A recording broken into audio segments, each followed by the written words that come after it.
So, hello everyone, welcome back to the Founder Theory. Thumbnail देखकर आप लोग आए होंगे कि how I failed my first startup. 15 महीने में 5 लाख कैसे गंवाए हैं। मैं चाहता हूँ कि ये गलती आप लोग, कुछ मिस्टेक्स जो मैंने की थी अपने स्टार्टअप बिल्ड करने में, अपने पहले स्टार्टअप बिल्ड करने में, वो आप लोग ना करें। तो जिसने मेरा पहला वीडियो नहीं देखा तो मैं फिर से अपने आप के बारे में बताना चाहता हूँ। मेरा नाम ऋषभ दुबे है। I am the founder and CEO of Riar consulting private limited. Riar, RIAR। मैं वापस से इसलिए बोलता हूँ क्योंकि लोगों को कन्फ्यूजन होता है कि रायर क्या मतलब, स्पेलिंग क्या होगी रायर की, how can I search it. तो आप लोग हमारी वेबसाइट rayarconsulting.in पे हमें सर्च आउट कर सकते हैं। हम एक बड़ी कंसल्टिंग कंपनी अब हो गए हैं। 1 साल पहले हमने स्टार्ट किया था। I took this company from zero to 10 crore valuation. आप भी हम लोग अच्छा प्रॉफिट कर रहे हैं। We have a good revenue and we are also working on some technical products, जो कि मैं आगे आने वाले वीडियोस में बताऊंगा। तो आज का वीडियो का हम शुरुआत करते हैं कि व्हाट वाज माय स्टार्टअप, जिसमें मैंने इतने पैसे लगाए और वो फेल हो गया। और मैं चाहता हूँ वो गलतियाँ आप लोग ना करें। भले ही जो स्टार्टअप मैंने स्टार्ट किया वो अलग अलग डोमेन्स का है, आपका डोमेन अलग होगा, मेरा डोमेन अलग होगा, लेकिन बेसिक कॉन्सेप्ट्स वही रहेंगे। मैंने जितने भी और पुराने स्टार्टअप्स को पढ़ा, जितनों को देखा, और जो फेलियर्स भी मैंने उनमें देखे, तो बेसिक गलतियाँ यही रहती हैं।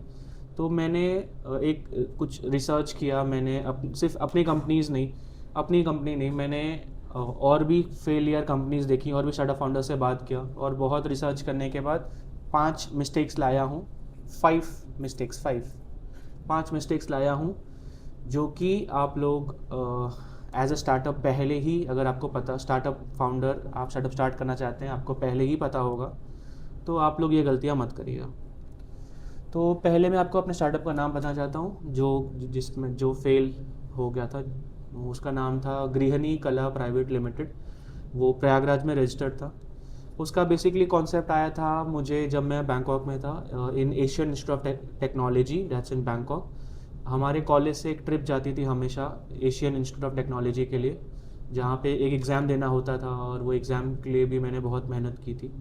एग्ज़ाम देना होता है, उसके बाद स्कॉलरशिप मिलती है, आप इंडिया से बैंकॉक जाते हैं। I was lucky, I was grateful कि मुझे वो चांस मिला था। I was the top scorer. मुझे 100% स्कॉलरशिप मिली थी फ्रॉम इंडिया टू बैंकॉक। वहाँ पे स्टे का और सारी जो चीज़ें थी उन सभी का। तो वहाँ पर इनोवेशन कैंप था, जहाँ जो ये जो स्टार्टअप का जो कीड़ा है ना मेरे अंदर, वो वहीं पर ही आया हूँ मेरे मेरे पास कि कुछ करना है, कुछ स्टार्टअप में करना है, कुछ स्टार्टअप फाउंडर बनना है। तो ये कीड़ा तो वहीं पे आया था क्योंकि वहाँ पे इनोवेशन कैंप था। वहाँ पे मैंने बहुत सारे बिजनेस कोच को देखा था। वो कोच जो एप्पल, माइक्रोसॉफ्ट जैसी कंपनीज को बिजनेस कोचिंग देते हैं, 4 करोड़ 5 करोड़ रुपए पर सेशंस का लेते हैं, वो हमें फ्री में आके सिखा रहे थे। So I am grateful for that also, कि भगवान ने मुझे ये चांस दिया, ये मौका दिया था कि मैं वहाँ पे जाके वो सारी चीज़ें सीख पाऊँ।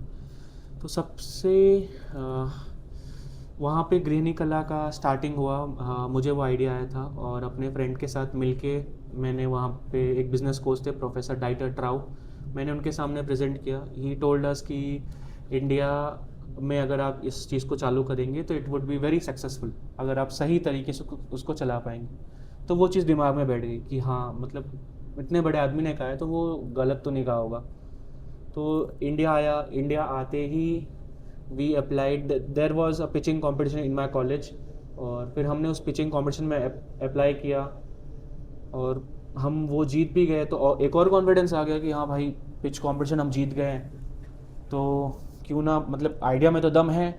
मुझे ऐसा लग रहा था कि आइडिया में दम है, पिच कंपटीशन जीत रहे हैं, तो let's register a company and start this. लेकिन जब मेन प्रॉब्लम आई, जब मैंने कंपनी रजिस्टर की, और उसके बाद भी जो कंप्लायंस का वर्क होता है, और फिर कंपनी चलाने के लिए पैसा चाहिए होता है, वहाँ पर मुझे लगा, मतलब 6 महीने 8 महीने तक तो मैंने फ़ाइट किया कि हाँ, मतलब कर लेंगे कर लेंगे कर लेंगे कर लेंगे।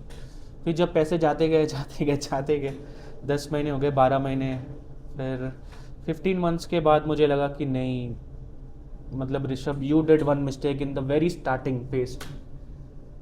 तो फिर हमने वो चीज़ बंद नहीं कह सकते, क्योंकि इंडिया में कंपनी बंद करने में ज़्यादा पैसा लगता है एज़ कम्पेयर टू उसको चलाने में। तो वो अभी भी चल रही है, बेसिक नॉर्मल चीज़ें उसमें काम हो रहा है, नॉर्मल सा। तो 5 मिस्टेक्स हैं जो मैंने नोट डाउन की है। सबसे पहली मिस्टेक की बात करते हैं डायरेक्टली, वो है not validating your idea. Not validating your idea, ये सबसे पहली मिस्टेक है, जिसमें आप जो सोच रहे हैं वो प्रॉब्लम ना हो, कस्टमर जो प्रॉब्लम फेस कर रहा है वो एक्चुअल प्रॉब्लम हो।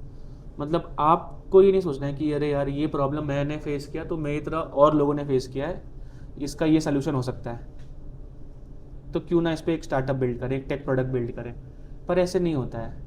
पहले अपना आइडिया वैलिडेट करो। आइडिया आपको दिमाग में आया, फिर उससे अपने जो उस फील्ड में रिलेटिव है उनसे बातचीत करो, आइडिया पूछो उनसे, अगर ऐसा कुछ बना है तो क्या, ऐसा कुछ बना है तो क्या। Validation is important. आज भी हम कहीं पे जाते हैं, आज भी हम जब नए प्रोडक्ट्स लॉन्च करते हैं तो उस लॉन्च करने से 6 महीने पहले हम वैलिडेट करते हैं। 6 महीने पहले तो मैंने ज़्यादा बोल दिया। I have made a system in my company कि हम 60 डेज वैलिडेशन पीरियड रखते हैं। कुछ भी आइडिया आ रहा है तो 60 दिन उसको वैलिडेट करना है। और वैलिडेट इन द सेंस ऐसा नहीं किसी पूछते रहना है, दिमाग में रखना है, उसको वैलिडेशन नहीं कहते। कुछ छोटा MVP बनाओ, लोगों को दो, वैलिडेट करो, फिर उसी में ही सुधार करते जाओ। पहला चीज़, not validating your idea. First mistake, not validating your idea. क्या है पहला mistake? Not validating your idea. क्या है? Not validating your idea. मैं पढ़ा नहीं रहा हूँ, मैं बार बार इसलिए बोल रहा हूँ क्योंकि आपके दिमाग में वो चीज़ बैठ गया है। बिना वैलिडेशन के कंपनी स्टार्ट नहीं की जा सकती। आपको कोई पैसा नहीं देगा, कोई इन्वेस्टर पैसा नहीं डालेगा। जब आप कहीं पे भी इन्वेस्टर को पिच करने जाओगे ना, वो पूछेगा कि वैलिडेशन है कि नहीं। अभी मेरे कुछ जूनियर्स का मैसेज आता है, फ़ोन आता है, दे टेल मी कि सर ये आइडिया है मेरे पास, अगर कोई इन्वेस्टर आपके नज़र में हो, आपने इन्वेस्टमेंट उठाई है, आपके पास और इन्वेस्टर्स के नंबर हैं, कोई इन्वेस्टर आपके नज़र में हो तो हमें बताइए, हम पिच करेंगे। मैंने उनसे पूछा कि आपने वैलिडेट किया आइडिया अपना? तो दे वर लाइक नहीं सर, हम टेक प्रोडक्ट बनाएंगे पहले, फिर वैलिडेट करेंगे, और वो टेक प्रोडक्ट बनाने के लिए हमें पैसा चाहिए। मैंने कहा अच्छा। मैं उनसे बहस नहीं करता हूँ, मैं कहता हूँ कि ठीक है, मैं नंबर शेयर कर दूँगा, आप अपना पिच डेक बनाइए, मुझे भेजिए, मैं उनको शेयर कर दूँगा। मैं भेजता तो नहीं हूँ वो ये वीडियो देखने के बाद मुझे पक्का मैसेज करेंगे। मैं भेजता नहीं हूँ क्योंकि फिर इन्वेस्टर से रिलेशन भी ख़राब होते हैं। तो सबसे पहला mistake, not validating your idea. Second mistake, वो पहले मिस्टेक से जुड़ा हुआ है कि registering your company without validating your idea. Company register करना कोई बड़ी बात नहीं है, इजीली हो जाती है। 10, 15, 20 हज़ार रुपये लगते हैं, 8 हज़ार गवर्नमेंट फीस लगती है, और 2 हज़ार या 5 हज़ार रुपये जो भी CA लेते हैं वो सब लगता है। तो इतने पैसे में तो आराम से रजिस्टर हो जाती है कंपनी रजिस्टर करनी बड़ी बात नहीं है। उसके बाद जो कंप्लायंसेस होते हैं, मैंने ये चीज़ फेस की है ग्रीनी कला में। लाख रुपए, 1.5 लाख रुपए मैंने जो कंप्लायंस एरर किया था, कंप्लायंस को बहुत हल्के में लेता था, उसमें पैसे गए। तो इससे हमेशा दूर रहिए। रजिस्टरिंग योर कंपनी, पहले वैलिडेट करो, वैलिडेशन के बाद रजिस्टर करो। अब इसमें तीसरी मिस्टेक आती है। तीसरी मिस्टेक क्या है कि कंपनी रजिस्टर कर ली, ठीक है, उसके बाद में हम ये सोचते हैं कि ChatGPT है, क्यों GST के लिए हम किसी को हायर करें। वो 1,000 रुपये, हमारी सेल भी नहीं होगी तो, लेकिन GST तो फाइल करनी है ना, तो वो 1,000 रुपये, मिनिमम 1,000 रुपये तो वो ले लेगा। तो मैं ChatGPT में डालता हूँ यार नील कैसे फाइल करते हैं, मैं देख के मैं फाइल कर लूँगा। पर ऐसा नहीं होता है। अगर आप कंपनी फॉर्म कर रहे हैं तो आपको 2 लोग चाहिए ही चाहिए होंगे। पहला एक लॉयर, दूसरा एक CA। लॉयर और CA के बिना कंपनी कभी भी मत शुरू करिए, आप कहीं पे भी फंस सकते हैं। और वो कंप्लायंस गैप बहुत ही, जो कंप्लायंस का एरर आता है वो बहुत कॉस्टली होता है। GST वाले बहुत चार्जेस लगा, GST मिस हुई उस टाइम तो पता नहीं चलेगा, उसके 4-5-6 महीने के बाद आपके पास एक नोटिस आएगा कि आपका जीएसटी मिस हुआ था, इतना इतना फ़ाइन हो गया, 1,00,000 1,50,000 फ़ाइन हो गया, वो भरो। तो तीसरी मिस्टेक क्या है? Not hiring proper professionals. Professionals hire करिए। अगर आप पहले 2 स्टेप सही कर रहे हैं, तीसरा स्टेप प्रोफेशनल्स हायर करिए। पहला आइडिया वैलिडेट करना, दूसरा मैं सही तरीका बता रहा हूँ, पुराने मिस्टेक्स तो इसका ऑपोजिट ही है। पहला क्या करना है, हमें आइडिया वैलिडेट करना है। दूसरा आइडिया वैलिडेशन हो गया, अब हमारे पास हमें लगता है कि क्लाइंट आएंगे, एमवीपी बनाओ और क्लाइंट्स को दो। Second registering your company, register करो कंपनी को। थर्ड कंप्लायंसेस और रेगुलेटरी के लिए लोगों को रखो। ऐसा नहीं कि सैलरी पे वो लोग काम करते हैं, वो लोग काम करते हैं फिर पैसा लेते हैं। सैलरी आप नहीं देते सीए को या फिर किसी को, ठीक है? इतनी बड़ी कंपनी नहीं हो गई है कि हम सैलरी देंगे, ठीक है? आज भी 10 करोड़ की वैल्यूएशन है, लेकिन तभी भी हम सीए को काम पर ही पैसा देते हैं। जो जो हम काम उनसे कराते हैं उनका मंथली क्वार्टरली कोटेशन आता है, हम वो जो भी पैसा होता है वो उनको भेजते हैं। तो 3 मिस्टेक्स क्या थी? पहला not validating your idea, second registering your company without validating your idea, तीसरा नॉट हायरिंग प्रोफेशनल्स, ठीक है? और कंप्लायंस और रेगुलेटरी को बहुत हल्के में लेना, ये तीसरी मिस्टेक है। चौथी mistake, funding is everything. Funding आएगा तो मैं कंपनी स्टार्ट करूँगा, फंडिंग ही सब कुछ है। तो ये अगर ये चीज़ दिमाग में है ना, तो इसको हटा दो। मैंने ना जनवरी से लेके अभी मई चल रहा है, तो ये 5 महीने में मैंने अप्रॉक्स नहीं तो 10-12 सिटीज़ घूमी इंडिया की काम के लिए। तो इसमें मुझे कुछ डिफरेंस दिखा। जैसे जो बैंगलोर के स्टार्टअप्स हैं, they run towards valuation, funding. जो दिल्ली के स्टार्टअप्स हैं, they run towards profitability, profitable हो, फंडिंग की तरफ मत भागो, आइडिया वैलिडेट करो। सबसे बेस्ट इन्वेस्टर क्या है, कौन है पता है आपका? वो है आपके कस्टमर। अगर कस्टमर आपका इन्वेस्टर बन जाता है ना, तो बहुत ही इजी ग्रोथ होती है। मेरे कंपनी में 8 महीने तक पैसे नहीं आए थे। रायर कंसल्टिंग जब मैंने शुरू किया था ना, 8 महीने तक पैसे नहीं आए थे, ज़ीरो। 9वें महीने में सीधे हमें 10 लाख का एक चेक आया था एक क्लाइंट से। सोचिए, कंसिस्टेंट मेहनत हमने की। और मुझे याद है सेकंड मंथ में मैंने, नहीं थर्ड मंथ में जब कंपनी मैंने शुरू की, उसके तीसरे महीने में एक क्लाइंट को मैंने अप्रोच किया था। उस क्लाइंट को मैंने थर्ड मंथ से फॉलो अप लेते अप्रोच करते अपनी प्रोग्रेस बताते 8th मंथ में उन्होंने हमें अपना असाइनमेंट दिया था। तो फंडिंग, इन्वेस्टर फंडिंग सब कुछ नहीं होती। बिना इन्वेस्टर फंडिंग के भी आप के भी बहुत आगे बढ़ सकते हैं। आप आइडिया अच्छा बनाओ, कस्टमर आपके पास आएंगे ना, तो इन्वेस्टर खुद पैसा डालने आएगा। आज अगर इलॉन मस्क कोई नई कंपनी खोलता है, तो इलॉन मस्क छोड़िए, इलॉन मस्क तो बहुत बड़ी चीज़ है, अमन गुप्ता फ्रॉम बोट, उन्होंने अभी कोई अपना नया ब्रांड लॉन्च किया। लॉन्च करने से पहले उन्होंने अच्छी खासी फंडिंग उठा ली। ऐसा नहीं कि उनके पास ही पैसा नहीं, उनके पास बहुत पैसा है, लेकिन लॉन्च करने से पहले भी उन्होंने फंडिंग उठा ली। कैसे? Brand value. ब्रांड वैल्यू किसकी? अपने पुराने बोट प्रोडक्ट की। इन्वेस्टर्स को विश्वास था कि इस बार भी ये बना लेगा।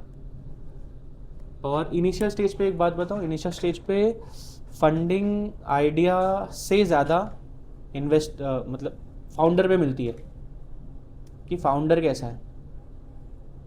मुझे मेरे इन्वेस्टर ने इसलिए पैसा नहीं दिया था कि मेरा आइडिया बहुत अच्छा था, इसलिए पैसा उसने नहीं दिया था। इसलिए पैसा दिया था क्योंकि 6 महीना उसके मना करने के बावजूद मैं उसको हर महीने, हर 15 दिन में उसको मैं मैसेज डालता था कि हमने ये चीज़ की है, ये काम किया है। मैं अपने इन्वेस्टर को भी कभी लाऊंगा इस पर, तो आप उनका भी पर्सपेक्टिव समझिएगा। तो क्या मिस्टेक्स अभी तक हमने गिनी? आई थिंक 4 मिस्टेक्स हो गई है। पहली, कि आइडिया वैलिडेट नहीं करना, दूसरा registering a company without validation of idea, तीसरा रजिस्टर करने के बाद कंप्लायंस और रेगुलेटरी का ध्यान नहीं देना, प्रोफेशनल्स नहीं हायर करना, चौथा फंडिंग इज़ एवरीथिंग, और पांचवा नॉलेज अबाउट योर मार्केट। आप जिस चीज़ में कर रहे हो, जो गृहिणी कला जो मेरी कंपनी है मतलब, तो उसमें वो ई कॉमर्स की थी। मतलब उसका आइडिया क्या था मैं आपको बताता हूँ कि जो होम मेकर्स होती है उनके पास कुछ ना कुछ स्किल्स होता है, पैशन होता है, पर शादी के बाद वो उसको परस्यू नहीं कर पाती। क्यों? वो बाहर नहीं निकल पाती। तो वो जो अपने स्किल्स से घर पे जो प्रोडक्ट्स बना रही है उनको हम वेबसाइट पर लिस्ट करते और फिर हम उसको सेल आउट करते। तो ये हमारा आइडिया था। तो मुझे इस मार्केट के बारे में नॉलेज नहीं थी। ये प्रॉब्लम नहीं थी। मेन प्रॉब्लम कहाँ थी? जो मुझसे गलती हुई, मैं मानता हूँ मुझसे वो गलती हुई कि मैंने उस मार्केट के बारे में सीखना भी नहीं चाहा। Not knowing your market, not knowing your customers. कोई मुझसे पूछा तुम्हारे कस्टमर कौन है, मैं बोलता सब पूरी इंडिया। अब पूरी इंडिया कैसे? क्योंकि वुमेन जो प्रोडक्ट बनाएगी होम डेकोर का, क्लोथिंग का, तो वो तो पूरी इंडिया पहनेगी। पर ऐसा नहीं होता है। टारगेट कस्टमर बड़े छोटे मार्केट का ज़्यादा हिस्सा, बड़े एज़ कम्पेयर टू बड़े मार्केट का छोटा हिस्सा, क्या ज़्यादा अच्छा है? बड़े मार्केट का छोटा हिस्सा। तो बहुत टारगेटेड अगर आप जाओगे ना तो नहीं होगा। सबसे पहला मतलब सबसे लास्ट ये चीज़ है, पर ये बहुत इंपॉर्टेंट है, नॉट नोइंग योर मार्केट। अपना मार्केट जानो यार, बिना मार्केट जाने आप नहीं कर पाओगे। ठीक है, तो ये 5 मिस्टेक्स थी। पहली, फिर से रिपीट कर रहा हूँ, पहली not validating your idea, second registering your company without validation, third not hiring professionals for the regulatory and compliance work, fourth funding is everything। Funds मिलेंगे तो करेंगे भाई, वरना नहीं करेंगे। फंडिंग नहीं आ रही यार सर। आज भी कुछ अच्छे पोटेंशियल आइडियाज़ हैं जो मेरे जूनियर्स स्टार्ट करना चाह रहे हैं, लेकिन दे आर लाइक कि फंडिंग नहीं आ रही। सर फंडिंग चाहिए। अब फंडिंग ऐसे थोड़ा कोई दे देगा तुमको। बैंक भी लोन हमें बिना कोलैटरल के नहीं देती, तो इन्वेस्टर अपना हार्ड अर्न मनी कैसे देंगे? ठीक है। और पांचवा है नॉट नोइंग योर मार्केट। तो ये पांचों मिस्टेक्स आप अगर नोट डाउन कर सकते हैं तो नोट डाउन कर लीजिए, और बिल्कुल भी मत करिएगा पांचों मिस्टेक्स। और अब से मैं एक सीरीज़ चालू करने वाला हूँ फ्रॉम वेरी स्टार्टिंग कि कंपनी रजिस्टर कैसे करते हैं। मैं हफ्ते में 3 वीडियोस डाला करूँगा, और शॉर्ट्स में भी मैं कुछ बेसिक फैक्ट्स बताया करूँगा, एक फाउंडर्स लाइफ जर्नी, सीईओ की जर्नी, वो सब दिखाया करूँगा। मैं एक सीरीज़ शुरू करने वाला हूँ जहाँ पे from registering your company till getting funded, यहाँ तक की एक सीरीज़। क्योंकि फंडिंग के बाद एक डिफरेंट गेम शुरू हो जाता है, बहुत सारे कंप्लायंसेस और बहुत सारी चीज़ें होती हैं, तो वो तो डिफरेंट गेम है। पहले वैलिडेट करते हैं, पहले कंपनी कैसे बनाते हैं उस पर बात करते हैं, वैलिडेट कैसे करते हैं उस पर बात करते हैं, और उसके बाद हम आगे बढ़ते हैं। ठीक है, तो चलिए, मुझे लगता है कि वीडियो काफ़ी लंबा हो रहा है। सो आने वाले अगर आपको ऐसी ही रॉ वीडियोस और चाहिए तो please like, share and subscribe to my channel. मैं ये पैसों के लिए नहीं कर रहा यूट्यूब, आई जस्ट वांटेड कि मैं जो कैमरा का फियर है वो हटाऊं, और उसके साथ साथ मेरी जो एक्सपीरियंस है, मेरा जो लर्निंग है, वो मैं आपको सिखाऊं। और डेफिनेटली अगर आप ये सारी चीज़ें करेंगे, और कोई भी आप स्टार्टअप उठा के देख लीजिए, मुझ पे विश्वास मत करिए, कोई भी स्टार्टअप उठा के देख लीजिए और फिर ये पॉइंट्स को उसमें देखिए, कहीं ना कहीं कुछ ना कुछ तो मिस ही किया होगा। इनफैक्ट आज भी बड़ी कंपनीज प्रोडक्ट लॉन्चेस में फेल क्यों होती है? Tata nano, why it was a big failure? Marketing गलत थी। वैसे बहुत सारे मार्केटिंग एक्सपर्ट्स होंगे उस टीम में, मैं अपना पर्सपेक्टिव बता रहा हूँ कि मार्केटिंग गलत थी। इंडिया में car is a kind of status symbol, कि थार में बैठने वाला बंदा ऐसा होगा, क्रेटा में बैठने वाला बंदा ऐसा होगा, रेंज रोवर में बैठने वाला बंदा ऐसा होगा। है ना। तो it's like status symbol. Affordable car या फिर चीप कार कोई नहीं खरीदना चाहता। नैनो बहुत अच्छी गाड़ी है, मैंने भी चलाई है गाड़ी, बहुत अच्छी है, 2 लोग 3 लोग के लिए बहुत अच्छी है। बस स्टेटस सिंबल मार्केटिंग इंडिया में गलत है ना। तो ऐसे काफ़ी सारे एग्जाम्पल्स मिल जाएंगे। मेरी वीडियो देखने के बाद पूरा विश्वास मत करिएगा, क्योंकि एक फाउंडर होने के तौर पे मैं आपको बता रहा हूँ। मेरी क्या, दूसरी जितने भी लोगों की वीडियोस हैं उसको सुन के पूरी बातें मत मानिए, ठीक है। समझिए, खुद से रिसर्च करिए, कि जब तक आप खुद से रिसर्च नहीं करेंगे वो चीज़ नहीं होगी, आप सही नहीं कर पाएंगे। और ऐसे बैठे बैठे ऐसे ऐसे आराम करने से फाउंडर नहीं बनते भाई, कोई लग्जरी लाइफ नहीं होती। एक लेवल के बाद होती है लग्जरी लाइफ, पर ऐसे स्टार्टिंग से लग्जरी लाइफ नहीं होती, ठीक है। तो we need to work on it. I hope आप सभी लोग को वीडियो बहुत अच्छा लगा होगा। So do like, share and subscribe to my channel. चलिए फिर मिलते हैं नेक्स्ट वीडियो में।